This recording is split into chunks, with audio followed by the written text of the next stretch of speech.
So by now, if you're a Kiwi watching this episode here, you are probably aware of Beef and Lamb New Zealand. You've probably seen the advertisements on TV and the marketing all over the place, but you may not be realising right now that Beef and Lamb New Zealand Ltd and Beef and Lamb New Zealand Incorporated are actually two completely different companies with the exact same name. They're both completely different. They've both got different websites, marketing campaigns. They're just completely different. They're two completely different companies, but they're both equally as important as one another. They're both very, very important for the New Zealand farming identity and the just the New Zealand economy as a whole. But of course, while they're both to do with beef and lamb, you know, the two meats, they're both very, very different. They both do very different things. One basically just supports like farmers, and they sort of take funds from farmers and that kind of thing, whereas the other basically just handles the marketing side of thing, and they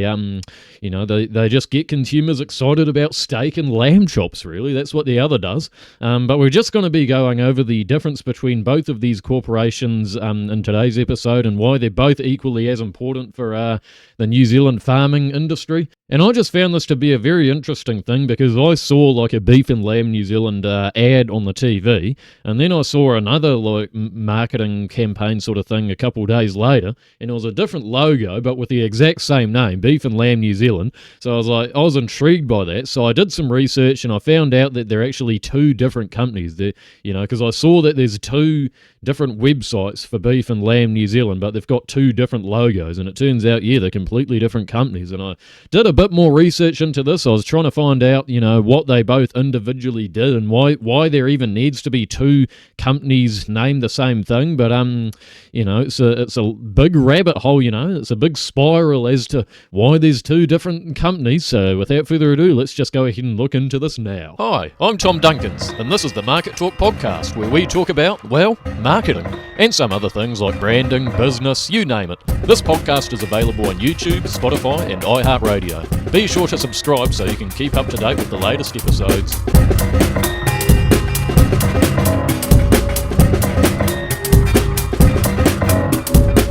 If we're just going to be looking at Beef and Lamb New Zealand as a whole, because I'm just looking at the Beef and Lamb New Zealand Wikipedia page here, and really, you would think that for two separate, entirely different companies, they would have two different Wikipedia pages, but it's actually a shared Wikipedia page. It's just Beef and Lamb New Zealand, but really it's just a shared naming and branding sort of set up for two completely different farmer-owned industry organisations that obviously represent sheep and beef cattle farmers within New Zealand.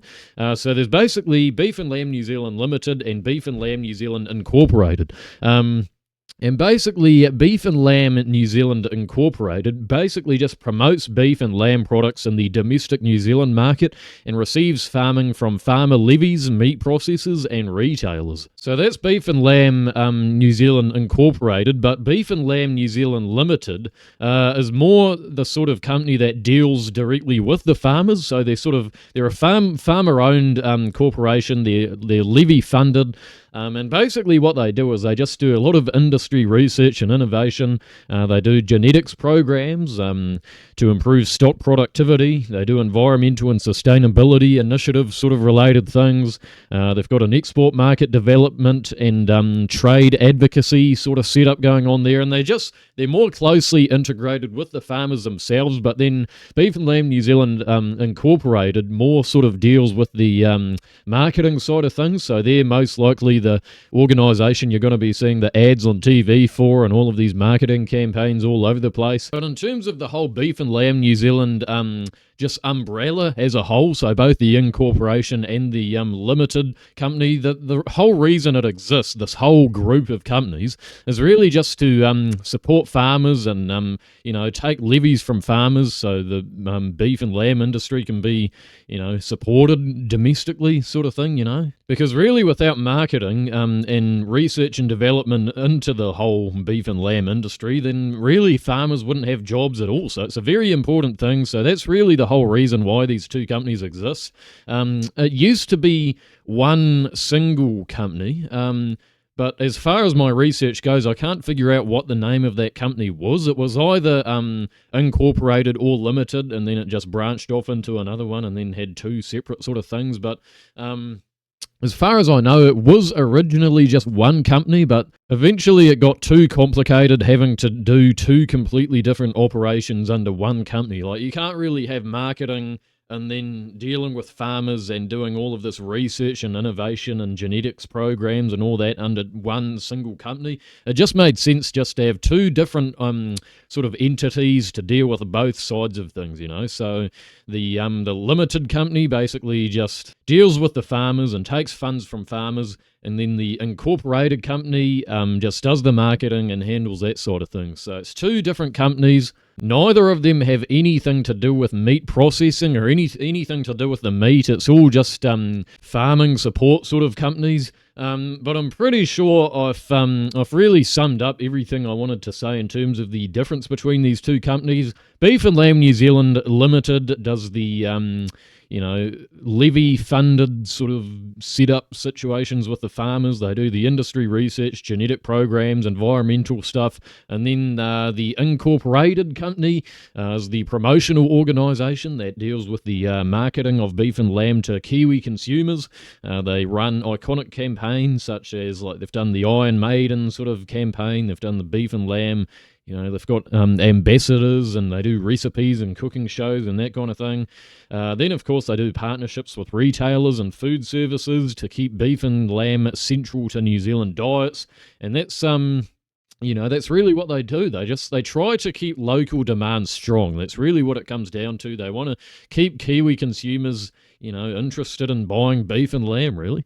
They just want to build loyalty and connect farming to everyday eating. So yeah, while they are very, very different companies, they are also somehow very similar. They're both very integrated with each other. It's not like they're competitors or anything, like competing with each other even with the same name. They are both very closely integrated, but also do very different things. Because really, without either one of these companies, then the other company wouldn't be able to exist, because without the limited company, or the sort of farmer cooperation company, the farmers would fall behind in science, genetics, and marketing positioning and all that. But then without the incorporated company, the marketing side of things, consumers might shift their diets. That they might go to chicken or even plant-based or imported meats. We might look away from New Zealand-based beef and lamb sort of diets, without Beef and Lamb New Zealand. So, and without Beef and Lamb New Zealand Incorporated, Beef and Lamb New Zealand Limited couldn't exist, because there'd be no beef and lamb to market. So they're both very crucial to each other, but they're also not trying to compete against each other, if you know what I mean. So really, one side, in a nutshell, one side is like the supply side of things, and then the other side is the demand. So Beef and Lamb New Zealand Limited is dealing with the supply side of things and dealing with farmers and taking funds from farmers. And then the Beef and Lamb New Zealand Incorporated is dealing with the demand. So they're marketing the beef and lamb using the levies they got from Beef and Lamb New Zealand Limited. So that's really what it comes down to. Hopefully you guys are still following. They're just very, very different to a company like Silver Fern Farms, for example, or Ansco Foods, because those sort of companies deal more with the processing and meat producing and that kind of thing, as opposed to marketing or, farmer cooperation sort of things. And also, Silver Fern Farms and those sorts of companies produce and export beef sort of internationally, whereas Beef and Lamb New Zealand, they just market beef and lamb just, domestically. And they don't even do anything to do with processing the meat. It's all just about marketing, whereas Silver Fern Farms and Asco do a lot to do with actually processing the meat and doing their own sort of marketing, whereas Beef and Lamb New Zealand just market beef and lamb as a whole sort of thing. So there are a lot of differences between these companies here, but I will say it does get very, very confusing. If I was to be in charge of the whole Beef and Lamb New Zealand umbrella of companies, I would just have them both as two completely different sort of names, because obviously they are already different companies, but if you're going to have two separate entities, you might as well go the full way and just have different names, or at least name one of them Beef and Lamb New Zealand Marketing, and then the the other Beef and Lamb New Zealand, like, farmer cooperating or something like that. You know what I mean? Like, why have two completely separate companies and name them both Beef and Lamb New Zealand? Like, literally nothing can separate them from each other apart from the logo. And just to show you what I mean with the websites here, if you're watching the video, as you can see, these are two completely different websites here, two completely different companies, but they both have the same name, Beef and Lamb New Zealand. And this website that you're looking at right now was Beef and Lamb New Zealand Limited here, as you can see here. So this is more of the farmer-owned sort of industry organisation representing New Zealand's beef and sheep sort of farmers. But yeah, so this appears to be a lot more of a bigger organisation than the other. There's a lot more information on this website. They've got all the industry data, and then the programs and partnerships and science and genetics and market information and advocacy, and there's a lot you can do here. You can even log in and create an account if you're a beef or lamb sort of farmer there. So yeah, this seems to be the bigger sort of organisation. But then if we go to Beef and Lamb New Zealand Incorporated here, this is, of course, the marketing side of things. So as you can see, it's a lot more sort of marketing orientated here. So it's a lot more to do with the consumers, you know. They're trying to appeal to the consumers as opposed to the incorporated website here, where it's more, appealing to actual farmers here. So this is more of the sort of demand side of things. They've got all this stuff to do with recipes here. They've got all these beef and lamb recipes and news and views information here, and it's really just trying to market beef and lamb, really. That's all it is. But like I say, the only way to differentiate these two companies is by the logo. So if you see this logo here, this capitalized Beef and Lamb New Zealand logo here, that's the one that's going to be on all of the advertisements. They recently had a campaign with this. If you live in New Zealand, you've probably seen this ad with the kid that's playing football or whatever, and rugby. I can't remember how it goes, but eventually she turns older and she's still playing rugby, and then the whole message is how, like, beef and lamb is like the fuel behind her or something like that. I don't know, but that's basically Beef and Lamb New Zealand Incorporated is the company behind that. Beef and Lamb New Zealand Limited had nothing to do with that marketing campaign there. So that's all the incorporated company behind that. So yeah, I think you guys basically get the idea. That's really the difference between those two companies there.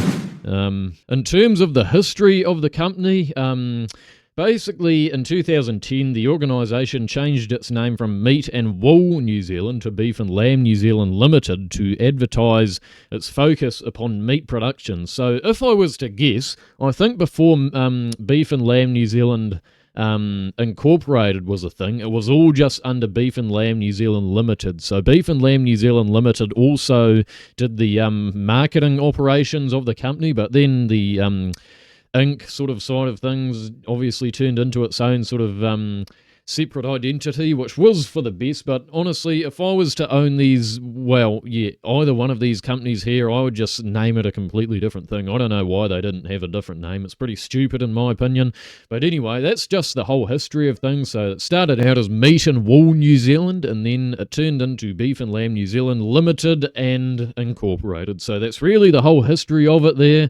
Honestly, both are just so important for the New Zealand economy and just the whole New Zealand meat sector in general, because on one side they handle all of the behind the scenes sort of things to do with producing beef and lamb meat, and then on the other hand they market it and promote it and just create strong local demand, really. It's just very important for New Zealand's farming future and food culture in general, because if we had no one to market beef and lamb, then it's just going to be a dead industry. It's very important for our GDP. We need to keep the industry going, and that's really all I had to say. There's not much else to say in this episode here, and I'm trying to reduce the size of these episodes anyway, so that can basically wrap up the episode. If you have any suggestions or if you have any interesting comments to add to this video here, let me know down in the comments down below. And without further ado, don't forget to like and subscribe for more episodes, and I'll see you in the next episode of Market Talk. Peace out. Market Talk is a production of TeamTMS. For more episodes of Market Talk just like this one, visit us on YouTube, Spotify, iHeartRadio, or wherever you get your podcasts. Thank you for listening.